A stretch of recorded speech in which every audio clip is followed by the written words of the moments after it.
मत कर तमन्ना किसी को पाने की, बड़ी बेदर्द निगाहें हैं जमाने की। खुद को बना इस कदर काबिल की, तमन्ना रखे लोग तुझे पाने की। आज की इस क्लास में आपको बताएंगे लाभ और हानि वाले सवाल का टाइप नंबर 7। पहला क्वेश्चन है, दो वस्तुओं में प्रत्येक को 2000 रुपए की दर से बेचा गया। उनमें से पहली वस्तु को 20% लाभ पर तथा दूसरी वस्तु को 25% हानि पर बेचा गया। पूरे सौदे में लाभ या हानि प्रतिशत ज्ञात कीजिए।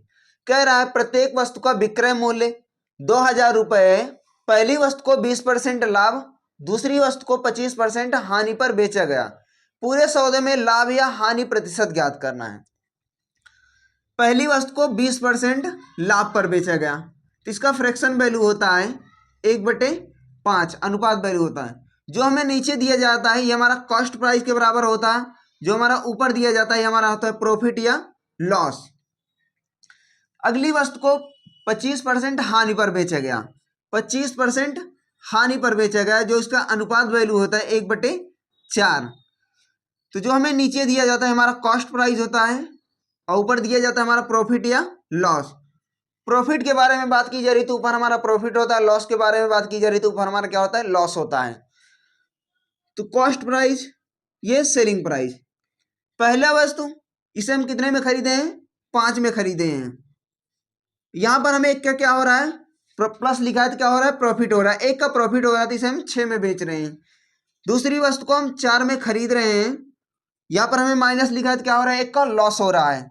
एक का लॉस हो रहा है तो 4 का खरीदे हैं और उसे कितने में बेच रहे हैं, हम 3 में बेच रहे हैं। लेकिन हमें क्वेश्चन क्या कह रहा है, 2000 रुपए की दर से बेचा गया, प्रत्येक वस्तु का विक्रय मूल्य 2000 रुपए है। लेकिन यहां पर हमारा विक्रय मूल्य क्या है, अलग अलग है। यहाँ 6 है, यहाँ 3 है। इन दोनों को बराबर करेंगे क्योंकि विक्रय मूल्य हमारा क्या होना चाहिए, सेम होना चाहिए।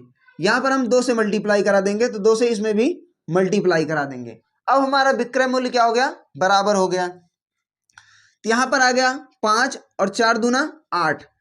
इसको जोड़ेंगे, 8 में 5 जोड़ेंगे तो 8 5 क्या हो गया, 13 हो गया। और यहां पर ये हमारा 6 दिया गया है और 3 दूना 6, 6 क्या हो गया हमारा, 12 हो गया। यहां पर हमारा जो कॉस्ट प्राइस निकला 13 निकला और सेलिंग प्राइस क्या निकला, 12 निकला। किसी वस्तु को हम 13 रुपए में खरीद रहे हैं और 12 रुपए में बेच रहे हैं तो वहां पर हमें क्या होता है, लॉस होता है, हानि होती है।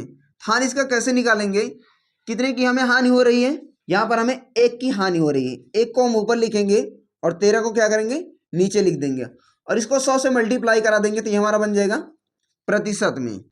100 को हम 13 से भाग देते हैं तो हमारा आता है आंसर 7.69%। अगला क्वेश्चन है, दो वस्तुओं में प्रत्येक को 2000 रुपए की दर से बेचा गया। उनमें से पहली वस्तु को 20% लाभ पर तथा दूसरी वस्तु को 20% हानि पर बेचा गया। पूरे सौदे में लाभ या हानि प्रतिशत ज्ञात कीजिए।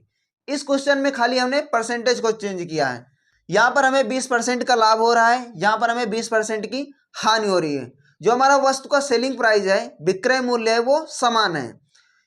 सेम उसी प्रकार से हम इस क्वेश्चन को सॉल्व करेंगे।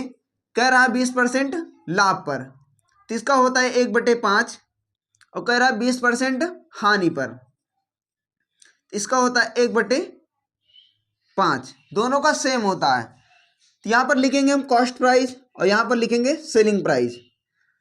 एक में तो हमें क्या हो रहा है, लाभ हो रहा है। जब लाभ हो रहा है तो 5 की चीज को हम क्या में बेच रहे हैं, 6 में बेच रहे हैं। दूसरे में हमें क्या हो रहा है, हानि हो रही है।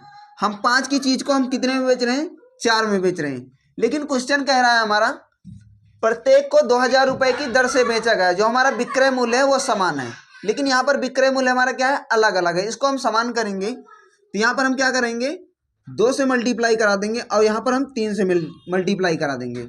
तो 6 दूनी 12 और 4 तीन 12, दोनों हमारा समान हो गया। तो यहाँ पर हम 2 से मल्टीप्लाई कराएं तो इसमें भी हम 2 से मल्टीप्लाई कराएंगे। यहाँ पर हम क्या कराएंगे, 3 से मल्टीप्लाई कराएंगे। यहाँ तो हमारा क्या होगा, विक्रय मूल्य समान हो गया। अब इसको हम सॉल्व करते हैं। 5 दूना 10 और 5 तीन 15, तो ये कितना आ गया, 10 और 15 क्या हो गया हमारा, 25 हो गया। तो ये हमारा हो गया 6 दूनी 12 और 4 तीन 12, 12 12 कितना हो गया हमारा, 24 हो गया। यानी कि हम 25 रुपए में खरीद रहे हैं और 24 रुपए में बेच रहे हैं। तभी हमें क्या हो रहा है, 1 का लॉस हो रहा है। तो 1 का लॉस हो रहा है, इसका लॉस परसेंटेज निकालेंगे एक ऊपर रखेंगे और कॉस्ट प्राइस को हम नीचे रखते हैं, क्योंकि हमारा जो कॉस्ट प्राइस है वो कभी बदलता नहीं है, इसीलिए हम जो लाभ और हानि होती है उसे कॉस्ट प्राइस पर ही निकालते हैं।